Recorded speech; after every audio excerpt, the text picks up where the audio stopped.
लोकतंत्र की बात करते हैं, डेमोक्रेसी की स्पेलिंग पूछ देंगे, इंग्लिश मीडियम स्कूल चलाते हैं, डेमोक्रेसी की स्पेलिंग नहीं बता पाएंगे। सीटर बता रहे हैं आप, एसटी सीटर का मतलब पता है आपको?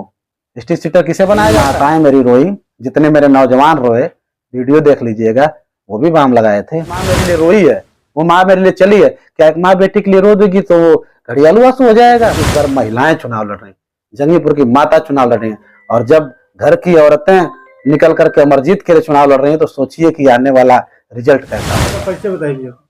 मैं अमरजीत यादव, पूर्व छात्र संघ अध्यक्ष पीजी कॉलेज, सुपौत्र बैजू सिंह यादव, पूर्व चेयरमैन नगर पंचायत जंगीपुर।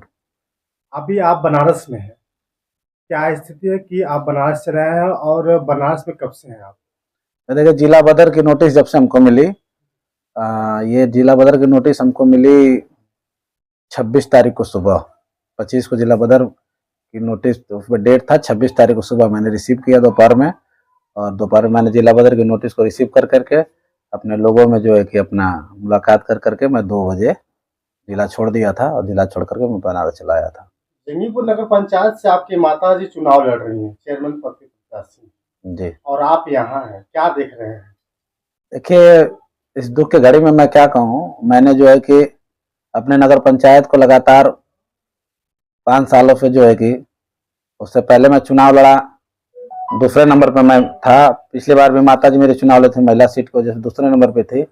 मैं लगातार संघर्ष करते हुए अपने टाउन एरिया को बहुत सजो करके, बहुत हिफाजत से, लोगों के बीच में संघर्ष करके, लोगों की मदद करके, लोगों के दुख और सुख में शामिल होकर के मैं बहुत ही एक नई क्रांति की सोच लेकर के मैं नगर पंचायत का चुनाव लड़ रहा था।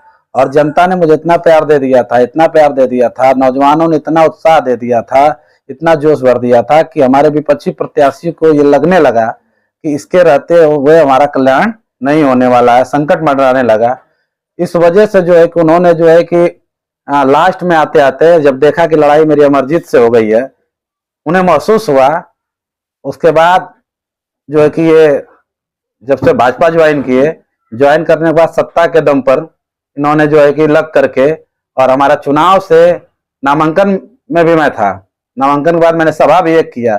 उसके बाद जो सभा में मेरी भीड़ लगी, सभा में लोगों ने मुझे सुना तो उन्हें डर सताने लगा। उसके बाद ये जा करके मेरा ये जिला बदर की ले पैरवी कर करके, जो मेरा मुकदमा विचाराधीन था, कोर्ट में, एडीएम कोर्ट में चल रहा था, जिसमें मैंने आपत्ति दी थी, अपनी जवाब सवाल भी दिया था, सब कुछ लगाया था, तारीखें चलती थी, ठीक। वो मेरा आज से नहीं, वो जब से मैं छात्र राजनीति कर रहा हूँ, छात्र राजनीति से जो है कि मेरी सरकार, सपा सरकार थी, सपा सरकार में विधायक थे हमारे वीरेंद्र यादव, मैं उनके साले के खिलाफ चुनाव लड़ा था छात्र संघ में। वो उनका एलर्जी था उनको, उन्होंने मेरे ऊपर कई मुकदमा लगवाए, वो जब सरकार में थे, कई मुकदमा उन्होंने जो है कि हमारे पे लगवाया। हमने उसको झेलते झेलते जो है कि हम अपना निर्दल राजनीति करते थे। उसके बाद जो है कि ये हमने छात्रों के लिए हमारे जंगीपुर में जो है कि ये 4 लाइन में जो रोड गया उसका मुआवजा कम मिला था, उसके लिए संघर्ष किया। टेम्पू वालों के लिए जंगीपुर में चुनिया ज्यादा वसूला जाता था, मैंने उसके लिए एक संघर्ष किया। जंगीपुर में बिजली की समस्या के लिए मैंने संघर्ष किया। मैं तमाम ऐसे कॉलेज में छात्रों के लिए मैंने जो है कि संघर्ष किया। अवैध वसूली जो हो रहा था बारे में, मैंने उसके लिए संघर्ष किया। ऐसे तमाम ये संघर्ष के मुकदमे मेरे पे लगे हैं, और इन मुकदमों को मैं ऐसे अपना चल रहा था, हमारा विचाराधीन मुकदमा। कुछ मुकदमे तो मेरे पे फर्जी प्रशासन ने जो है कि मुकदमा कर दिया कि 4 लाइन वाले जमीन में धरना देने नहीं जाएगा, मुकदमा डालिए, तमाम चीजें थी। और ऐसे एक भी मेरा उठा लीजिए, आप मीडिया वाले हैं, आप रिकॉर्ड उठा लीजिए मेरा, आप मेरा रिकॉर्ड उठा करके देख लीजिए कितने मुकदमे मेरे ऊपर लगे हैं। और जो हमारे प्रत्याशी हैं अब अखबका रहे हैं, खिसियानी बिल्ली खंबा नोचे बोल रहे हैं, वो बोल रहे हैं आपके विरोधी की ऐसा है कि आपका आना जाना तो लगा रहता है, और आप तमाम केस हैं आपके ऊपर, एक ही केस नहीं है। देखिए, एक बात बताएं, शक की आदमी ना, शक का कोई इलाज नहीं है। वो आदमी अंदर से यहाँ से ना डिस्टर्ब हो चुके हैं। वो कब करते क्या, कब क्या करते हैं, कोई भरोसा ना। अभी तो कुछ ही दिन पहले सपा से जो है कि विधायकी का टिकट मांग रहे थे लड़ने के लिए। अब कह रहे वो पार्टी बहुत बेकार थी, उस पार्टी में गुंडई होती थी, अब भाजपा में बहुत अच्छा चीज है। तो भैया आप ट्रायल टेस्ट में चल रहे थे, बुद्धि कहाँ घास भूसा चरने चली गई थी। जब सपा चेयरमैन बने थे तो भाजपा की सरकार थी, तो उस समय भाजपा ज्वाइन करके विकास करना चाहिए था ना। उस समय भी तो भारतीय जनता अच्छी पार्टी थी, कि उस समय नहीं अच्छी पार्टी थी। नमकीन के मिलावटी में मुकदमा दर्ज था उनके पे, नमकीन के मिलावटी में मुकदमा दर्ज था। अब वो केस ऐसी थी कि उस स्थिति में उनको जेल डाल जाना था। तो जो है कि ये कैबिनेट मंत्री हमारे स्वर्गीय आदरणीय कैलाश यादव जी थे, उनके शरण में जाकर के ये गिर गए, और गिरने के बाद उन्होंने जो है कि इनको उठा लिया, बचा लिया। सरकार थी, मंत्री थे, अब तब जाकर के ये उनके यहाँ रहने लगे, सपा की गुणगान गाने लगे। उसके बाद स्वार्थ में वहां गए। अब जब देखे कि मंत्री जी चले गए, स्वार्थ खत्म हो गया, अब देखे कि मेरी नैया पार लगने वाली नहीं है, मैंने काम इतना किया है, अब निर्दल चुनाव लड़े थे, कह रहे हैं कि मैं संघर्ष के बदौलत लड़ता हूं, तो फिर क्यों रोना रो रहे हैं कि मैं नहीं हारूंगा, अगर हारेगी तो भारतीय जनता पार्टी हारेगी। कहिए मजबूती से कि मैं तो अब और जीतूंगा, क्योंकि मेरे साथ भारतीय जनता पार्टी का हाथ है। तो आपको डर सता रहा है ना, और हाँ, खुशी इस बात का है, मैं स्वागत करूंगा आपका, मैं धन्यवाद दूंगा आपको कि आप अपना बात बता करके, अपना प्रचार छोड़ करके आप इस बेटा का प्रचार कर रहे हैं। जहां देखो मंच से कम नंद गोपाल गुप्ता नंदी जी भी तो जाने कि कोई अमरजीत है, वो भी तो जान गए। आपने कहा कि अमरजीत, अच्छा मुझे एचएस बता रहे हैं, हिस्ट्री सीटर बता रहे हैं आप। हिस्ट्री सीटर का मतलब पता है आपको? हिस्ट्री सीटर किसे बनाया जाता है? हिस्ट्री सीटर किसे बनाया जाता है? कैसे मुकदमाओं पे हिस्ट्री सीटर लगता है? हमारे धरना का मुकदमा है, प्रदर्शन का मुकदमा है, इसे हिस्ट्री सीटर बनाया जाता है। अब भैया सरकार है, जिनकी लाठी उनकी भैंस, अब हिस्ट्री सीटर बना दे, गैंगस्टर बना दे, गुंडा एक्ट लाद दें, इनकाउंटर कर दे, कुछ भी कर सकते हैं। लेकिन आपको आपके ऊपर 10 साल पहले से लगा हुआ है, और आज चुनाव के समय ही आपको जिला बदल। हाँ, ये बहुत ही सोचने वाली प्रश्न है। जनता जान रही है कि मेरे ऊपर 10 साल से जो है कि गुंडा की कार्रवाई चल रही थी, तो आपको 3 साल बाद ही हम जिला बदल कर देना चाहिए था। तमाम चुनाव आए थे बीच में, ठीक, लेकिन मेरा इंतजार किया जा रहा था कि ये चुनाव कब आएगा, इसलिए चुनाव से मुझे 6 दिन पहले, नामांकन से पहले हटा दिए होते, लेकिन चुनाव आने के बाद के साजिश के तहत हटाया गया। इसमें हमारे संकटा प्रसाद मिश्रा जी हैं, जो चैलेंज दिए थे, मुझे धमकी दिए थे कि चुनाव में जो है कि समझ में आ जाएगा, जो है कि औकात में आ जाएगी, जो है कि भारतीय जनता पार्टी के बाद जो लड़ेगा।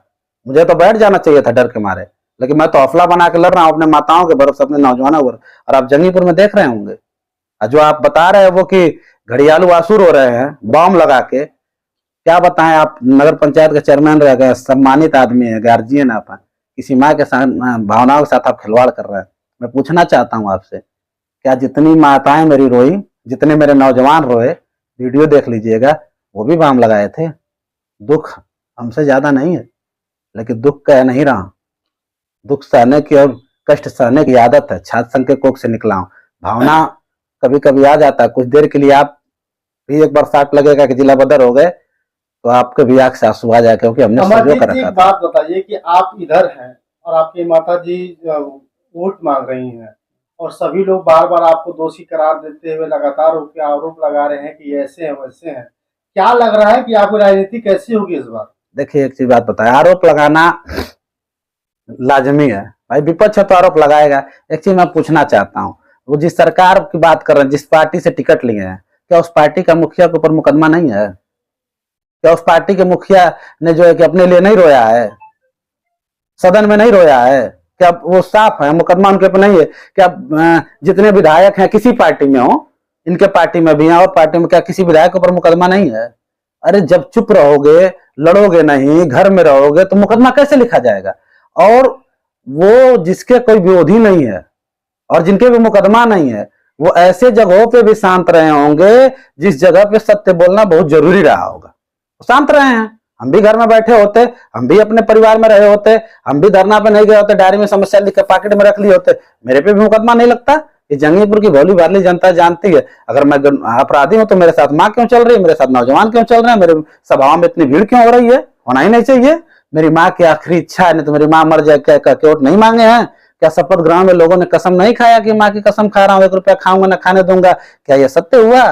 सहानुभूति की राजनीति लोगों ने किया है, आज अपने आप को तुर्रम खा समझ रहे हैं, समझने दीजिए। अब मेरी बात रह गई सहानुभूति की, मैं नहीं सहानुभूति पे वोट मांग रहा हूं, मैं अपने संघर्ष के लिए वोट मांग रहा हूं, मैं अपनी जिंदगी के लिए वोट मांग रहा हूं, मैं अपने हौसला को बुलंद करने के लिए वोट मांग रहा हूं। हाँ, मेरे आंख में आंसू आए थे, लेकिन वो आंसू इसलिए खत्म हो गए कि मैंने देखा कि मेरे संघर्ष का फल देने के लिए जंगीपुर की जनता तैयार है। अब वाकई जंगीपुर की जनता दयालु है, वो वाकई वो सहानुभूति की राजनीति इसलिए हो जाती है कि जंगीपुर की जनता दयालु। अगर जंगीपुर की जनता दयालु नहीं होती तो जो है कि वोट नहीं करती। और अमरजीत की बात है तो अमरजीत इससे पहले संघर्ष किए हैं, संघर्ष करने के बाद आप रहे होते ना, लड़ो ना मेरे सामने, आप खड़ा होकर मेरे सामने लड़े होते, मत हटाए होते मुझे, आप संघर्ष किए होते मेरे सामने, आप भी लड़ते, हम भी।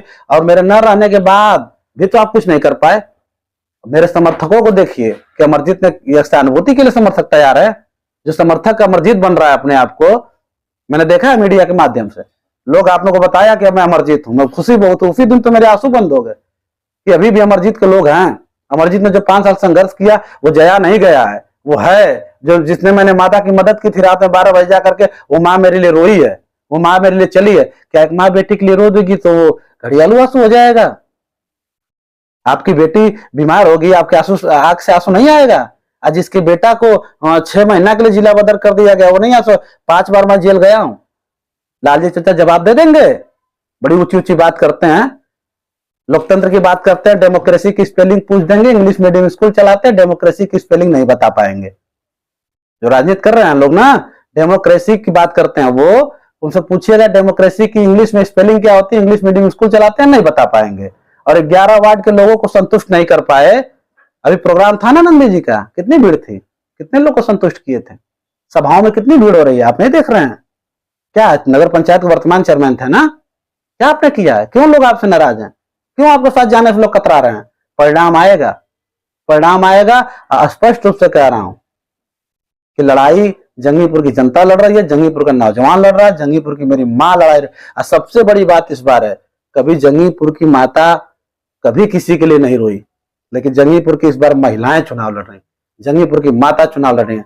और जब घर की औरतें निकल करके अमरजीत के लिए चुनाव लड़ रही हैं, तो सोचिए कि आने वाला रिजल्ट कैसा होगा। अमरजीत जी, आपके सामने पार्टियां चुनाव लड़ रही हैं, बीजेपी है और भी अलग अलग पार्टियां हैं, और आप निर्दल चुनाव लड़ रहे हैं जी, जबकि आप जंगीपुर से बाहर भी हैं जी। क्या होगा आपका? देखिए, मैं बाहर जरूर हूं, लेकिन मेरे दादा जंगीपुर के 2 बार चेयरमैन रह चुके हैं। मेरे दादा वही हैं। मेरी माँ पिछली बार सेकंड रनर रह चुकी हैं, मेरी माँ वही हैं। और सबसे बड़ी बात है कि अमरजीत यादव बन करके एक अमरजीत गया और 1000 अमरजीत जंगीपुर के हर गलियों में घूम रहे हैं, तो चुनाव कैसे मैं पीछे हूँ? और दूसरी चीज कि जो लोग बता रहे हैं, एक आरोप मेरे पे लगा रहे हैं कि लोगों ने दलित को मार के हाथ तोड़ा, आप भूलिए मत। सुन रहे होंगे तो जवाब दीजिएगा, भूलिएगा नहीं आप। हमारे पे तो जो है कि फर्जी मुकदमे लगा दिया गया, स्पष्ट कर लीजिएगा, स्पष्ट कर लीजिएगा कि फर्जी मुकदमे मेरे पे लगा दिए गए। लेकिन आपकी जंगीपुर की जनता बखूबी, एक एक जनता जानती है कि जब आप नमकीन मिलावटी में उस दलित अधिकारी को जूता का माला पहना करके जंगीपुर में घुमाए थे, ये दलितों ने नहीं भूला है। आप एक माँ को उसके घर में पानी जाने के लिए आपको शिकायत, पानी जा रहा था, वो शिकायत की, तो ऑडियो में चलवाऊंगा, मैं ऑडियो चलाऊंगा। आपने मुझे प्रशासन से जाकर के मेरे वीडियो कॉन्फ्रेंसिंग को रोक दिया, आपने मेरे ऑडियो कॉन्फ्रेंसिंग को रोक दिया, और हमारे परमिशन को 9 बजे बंद करा दिया जाता और आप 10 बजे जुल्फ लेकर घूमते। ये सत्ता का दुरुपयोग और आचार संहिता को उल्लंघन नहीं कर रहे हैं, तो आपके ये सत्य के नशे में मस्त हैं आप, और हैं क्या? और मेरी आप बात करते हैं, उस माँ को आपने जवाब क्या दिया था कि जितना खून तो रिलेकवा में है ना, उससे बेसी गर्मी हमारी में है, समझ में आ जी। ऑडियो सुनाऊंगा आपको, ऑडियो दे रहा हूं मैं आपको, चलाइएगा इसे। यही चेयरमैन की जुबानी थी जो चेयरमैन थे ये तो। और सरकारी संपत्तियों को बंदरबाट किए हैं जंगीपुर में, पता करिएगा। जो नाली की बात करते हैं, कहाँ नाली बनी और किधर निकास हो गया, थोड़ा ये भी पता कर लीजिएगा। और नाली किस सीमेंट से बना है, डैमेज सीमेंट से, कैसी नाली करने वाले, ये भी पता कर लीजिएगा। सत्यनारायण चा के पीरियड में जो है कि पोखरा का जो है कि आया था, आज 10 साल हो गया, अभी तक कंप्लीट नहीं, रुपया कहा गया। और हमारे पूर्व चेयरमैन सत्यनारायण चाचा को भी कहूंगा कि जंगीपुर में एक दंगा हुआ था जिसमें आपने अपने निजी स्वार्थ के लिए स्टे लेने गया था और सबको छोड़ दिए थे, लाठी का चमड़िया उधेल दी गई थी, जेल में लोग बंद थे। आप पानी तक के लिए पूछने नहीं गए थे, दवा के लिए पूछने नहीं गए थे, न उनके घर पे जाकर के मरहम लगाने का काम किया था, न घर पे जाकर उनके सहयोग करने का काम किया। आप लोग कभी एक मुकदमा सत्यनारायण चा पे पाइप चोरी का मुकदमा लगा है, पता करिएगा और पूछिएगा। आप पूछते नहीं है, पूछिएगा कि एक पे पाइप चोरी का मुकदमा और एक पे नमकीन मिलावटी का मुकदमा, एक पे मेरे पत्नी को फला ने छेड़ दिया। ऐसी नीच हरकत करने वाले, ऐसे नीच मुकदमा लिखने वाले राजनीति करते हैं जंगीपुर में। और जंगीपुर की जनता देखिए, फील्ड खाली थी, फील्ड खाली थी, चौका कौन मार दिया, छक्का कौन मार दिया, एम्पायर नहीं था, फील्डर नहीं थे। अब क्या है कि जंगीपुर के चारों तरफ फील्डर लगे हैं, एम्पायर लगे हैं, वो बताएंगे कि नहीं नहीं छक्का नहीं गया है, नहीं नहीं चौवा नहीं गया है। तो अमरजीत यादव आकर के एम्पायर के रूप में खड़ा करके अपनी फील्डिंग लगाया है और चुनाव लड़ रहा है। फील्ड खाली नहीं है कि जो मन करे वो राजनीति कर लोगे, जैसे कह के वैसे जनता को बुलवा लेंगे। सब कुछ कलप्स हो गया है और इस बार जनता संघर्ष की राजनीति करने जा रही है, संघर्ष की ओर देने जा रही है। मेरे सहानुभूति की बात रही, क्यों आप घबराते हो? आप अपने संघर्ष पे भरोसा रखो ना। मैं रो रहा हूँ, गा रहा हूँ, क्या कर रहा हूँ, नहीं कर रहा हूँ, मैं क्या हूँ, नहीं हूँ। अभी तो जीत मानने वाले मान लिए हैं। अभी हमारे चंद्रभान चेक पर्ची हमारे छपवा के भिजवा रहे हैं लोगों के यहाँ। तो आप जीत मान लिए तब ना मेरा विरोध हो रहा है। और एक बात बता दीजिएगा उनको कि जिंदा कौमें 5 साल इंतजार नहीं करती। अगर मैं गलत हो जाऊंगा, मेरा कल से विरोध होने लगेगा। आप गलत हो जाओगे, कल से विरोध होने लगेगा। और विरोध आप करके ये साबित कर रहे हो कि अमरजीत से आप डर गए हो, और लड़ाई आप लोगों से नहीं है। अच्छा, देखा जाए तो आप इस समय बनारस में हैं और आपको बखूबी पता होगा, यदि आप प्रत्याशी के रूप में हैं तो आपको जरूर पता होगा कि जंगीपुर में जनरल कास्ट के भी लोग हैं, ओबीसी की भी हैं और दलित भी हैं, तो सभी हैं। तो किसका कितना मत आपको मिल सकता है इसके बारे में? देखिए, इस चीज के लिए मैं एकदम गर्व के साथ कहूंगा कि हर वर्ग का वोट अगर किसी के पास है तो अमरजीत के पास है। आप सर्वे कर लीजिएगा जंगीपुर में जाकर के, मुझे हर वर्ग के लोग दे रहे वोट। और एक चीज आपको बहुत बता दो मार्के की, कि जंगीपुर में देखिएगा आज या कल में पूरी कोशिश करेंगे 2 प्रत्याशी की हिंदू और मुसलमान हो जाए, जिससे इनको फायदा हो जाए। पूरी कोशिश में तैयार हैं ये, या प्रशासन से कुछ कराएंगे या तो किसी लड़के से कुछ कराएंगे, ये हिंदू मुसलमान कराएंगे। लेकिन उसका फर्क पड़ने वाला नहीं है। वो जंगीपुर की जनता निर्णय ले ली है, वो विचार कर ली है कि करना क्या, क्योंकि जानते हैं अमरजीत में नहीं होता। मैं गर्व के साथ कह रहा हूं, क्या मैं प्रत्याशी नहीं होता, जंगीपुर में हिंदू मुसलमान होता, और उत्तर प्रदेश में केवल नगर पंचायत जंगीपुर होती, जहां कारपुर जैसी स्थिति लगी होती। इन 2 नेताओं के मानसिकताओं के ऊपर अपने अपने सत्ता पाने के लिए ये हिंदू और मुसलमान करा करके लोगों का नुकसान कराना चाहते थे। ये अमरजीत की देन है कि आज ये नुकसान नहीं होने जा रहा है। हर वर्ग के लोग, आप जाइएगा कुशवाहा बिरादरी में पूछिएगा, आप जाइएगा जो है कि चमार बिरादरी में पूछिएगा, आप जाइएगा यादव बस्ती में पूछिएगा, आप जाइएगा जो है कि बनिया लोगों में पूछिएगा, आप जाइएगा मुसलमान से पूछिएगा कि नहीं कि क्या मुसलमान भाई आपको लोग कह रहे हैं कि अकेला प्रत्याशी है, और वो बताते हैं कि मैं अकेला हूं। महबूब निशा मेरी माता जी चुनाव लड़ रही है वहां से, जो कि उनसे ज्यादा संघर्ष की है। अब्बास चाचा से ज्यादा संघर्ष जो है कि महबूब, ये तो 4 महीने में चुनाव लड़ने वाले हैं सभी लोग। लालजी डायरी भरते भरते 10 डायरियां भर गई होंगी, कोई कुछ समाधान नहीं हुआ। और ये बात कभी किसी के संस्कार, किसी के संघर्ष में दिखे नहीं होंगे। 4 महीना से लोग दिख रहे हैं। ये 4 महीना से गरीबों को मदद करने वाले लोग को गरीब समझ रहा है कि 4 महीना केवल मदद करेंगे, उसके बाद ये लगातार 4.5 साल गायब रहेंगे। कोई भी आप पता, हम नहीं कह रहे हैं, आप जाइए जंगी पता करिएगा। पूरा ये चेयरमैन ही नहीं जीते होते लोग तो मदद करना भूल जाते लोग, ये जाते लोग कहीं नहीं। ये धंधा करने, बिजनेस करने वाले लोग हैं। और बिजनेसमैन कभी नेता नहीं हो सकता। वो 20 को 40 बनाएगा, 40 को 80 बनाएगा। तो ये व्यापारी लोग हैं, ठीक। अमरजीत को इसलिए छोड़ा गया, मेरे बाप मेरे दादा ने छोड़ा राजनीति करने के लिए, अपनी विरासत को संभालने के लिए। और मैं बहुत लंबी रेस का घोड़ा हूं, और मुझे धैर्य है मेरे अंदर। हाँ, कष्ट हुआ था मुझे, मैं टूट गया था अंदर से, कि मैं जैसे एक माँ अपने बच्चे को 9 महीना कोख में पालती है। एक माँ अपने बच्चे को 9 महीना कोख में पालती है। अगर बच्चा पैदा करने के बाद, बीमार होने के बाद वो मर जाता है तो उतना दुख नहीं होता उसे। लेकिन अगर उस बच्चे को कोख में ही मार दिया जाए जबरदस्ती, तो बहुत ज्यादा तकलीफ होती है। उसको आप समझ सकते हैं। जीतने के बाद पहली प्राथमिकता क्या होगी? देखिए, चुनाव हमारे जीतने के बाद पहली प्राथमिकता हमारी होगी जो इन लोगों ने 15 सालों में नहीं किया। लोगों को केवल रोड बना टूटा बिगड़ा, कनेक्शन हुआ नहीं हुआ पानी का, लाइट आई नहीं आई, नाली जाम है बना बिगड़ा, इन्हीं चारों चीजों में उलझा के रख दिया है। ठीक, इस पोल पे लाइट है नहीं है, इस पे लगवा देंगे, इस पे उतरवा देंगे, यही चीजों में रख दिया। 5वीं चीज सोचे नहीं कभी ये। ठीक, तो मैं जब चुनाव जीतूंगा निश्चित रूप से आपको बता दूं कि जंगीपुर में इनकी सोच जहां से शुरू होकर खत्म होती है, वहां से छात्र संघ का निकला हुआ नौजवान वहां से अपनी सोच को शुरू करेगा। और जंगीपुर में इससे पहले पूर्व चेयरमैन, अभी आप देखेंगे उनके घोषणा पत्र में है कि मैं एम्बुलेंस लाऊंगा। चेयरमैन थे तो क्या किए? बहुत कहते हैं मैं विकास किया, तो क्यों भूल गए एम्बुलेंस लाना? क्यों भूल गए हॉस्पिटल बनवाना? क्यों भूल गए थे जो है कि लाइब्रेरी लाना? क्यों भूल गए थे वाईफाई सुविधा से लैस कराना? क्यों भूल गए थे पार्क बनवाना? अब आ रहा है समझ में, अब जब समय बीत गया तब आ रहा है। इसके बाद लालजी चाचा चेयरमैन बने, वो बोले कि मैं ईमानदार हूँ, मैं आज बहुत अच्छा काम करूंगा, जनता ने जिता दिया। वही लूट घसट उन्होंने भी किया। लेकिन ये छात्र संघ का नौजवान जब आएगा, निश्चित रूप से बता देता हूँ, मैं कसम नहीं खाऊंगा, लेकिन जब आएगा 4 चीजों से उठ करके, जंगीपुर में एम्बुलेंस होगी, जंगीपुर में हॉस्पिटल होगा, जंगीपुर में लाइब्रेरी होगी, जंगीपुर में खेलकूद का मैदान होगा, जंगीपुर में एक अच्छा पार्क होगा जिसमें सुकून के पल जाके बिता सकेंगे लोग, जंगीपुर में एक अच्छा मैरिज हॉल होगा जिसमें शादियां अच्छे से संपन्न हो सकेंगे। और जंगीपुर में हर उस सुविधाओं से जोड़ा जाएगा जिससे जंगीपुर की जनता अछूती रह गई है। हर प्रमुख चौराहों को सीसीटीवी कैमरे से लैस किया जाएगा। हर वैसी संस्थाओं के जगह पे जो है कि वाईफाई की व्यवस्था की जाएगी। जहाँ पार्क होंगे वहाँ वाईफाई रहेगा, जहाँ खेलकूद का मैदान होगा वहाँ वाईफाई होगा, जहाँ लाइब्रेरी होगी वहाँ जाहिर सी बात है कि ऐसी चीज़ों से मैं जोड़ने का काम करूँगा। नगर पंचायत जंगीपुर में मैं प्रकाश को इतना महत्व दूंगा कि जंगीपुर के हर गलियों में, हर जगहों पे जो है कि लाइट जाने के बाद ये महसूस नहीं होने दूंगा कि लाइट भी चली गई है। उस चीज़ों से और टेक्निकल तमाम चीज़ें हैं जिससे मैं जंगीपुर को, और जंगीपुर को उम्मीद भी है क्योंकि देखे नहीं है जंगीपुर में सबसे बड़ी चीज़ सम्मान और स्वाभिमान को बचाने का काम होगा। कभी भी जंगीपुर में मेरे रहते दलाली नहीं होगी, ये स्पष्ट लिखिए।